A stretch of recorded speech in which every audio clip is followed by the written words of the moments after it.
U.S. President-elect Donald Trump has appointed a billionaire Republican donor who labeled him an interloper to be his education secretary. Mr. Trump called Betsy DeVos, the second woman appointed so far to his cabinet, a brilliant and passionate education advocate. She shunned him during the election race, donating money to his rivals. Mr. Trump also named another former critic, South Carolina Governor Nikki Haley, as U.S. ambassador to the UN. Both appointments need to be confirmed by the U.S. Senate. The incoming president said of Mrs. DeVos in a statement, "Under her leadership we will reform the U.S. education system and break the bureaucracy that is holding our children back so that we can deliver world-class education and school choice to all families."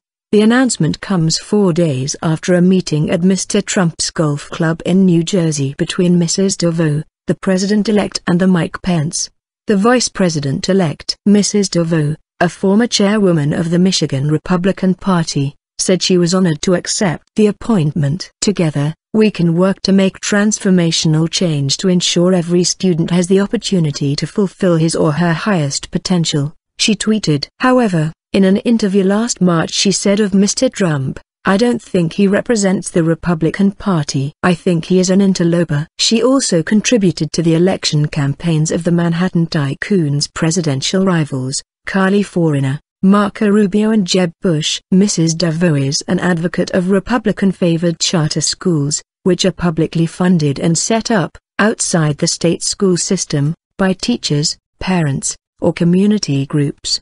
But she also previously supported the Common Core education standards that Mr. Trump and many conservatives have pilloried. Mr. Trump has vowed to eliminate Common Core, a federal maths and reading syllabus set up in most states, calling the program a disaster. During the primary campaign he even suggested abolishing the Department of Education altogether. Mrs. DeVos' husband, Dick DeVos, is one of the wealthiest people in the state of Michigan. Forbes magazine estimates his family fortune to be $5.1 billion, £4.1 billion, which Mr. DeVos' father made after co-founding Amway, a direct-selling company. Mrs. DeVos' brother, Eric Prince, founded the private security firm Blackwater USA.